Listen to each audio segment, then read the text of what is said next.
দক্ষিণ 24 পরগনা বারুইপুর এলাকায় কোনো এক গ্রামের মসজিদের মধ্যে ভিন ধর্মের একজন যুবক গিয়ে মেম্বরে দাঁড়িয়ে প্রস্রাব করে। ইমাম সাহেবের রুমও ভাঙে।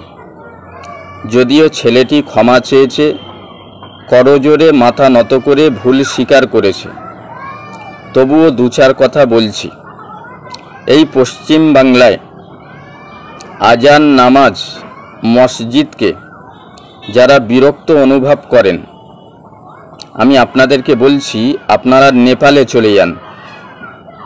আর এই পশ্চিম বাংলায় যারা পুজো, প্রার্থনা, আরাধনাকেও বিরক্ত বোধ করেন, তাদেরকে বলছি আপনারা বাংলাদেশে চলে যান।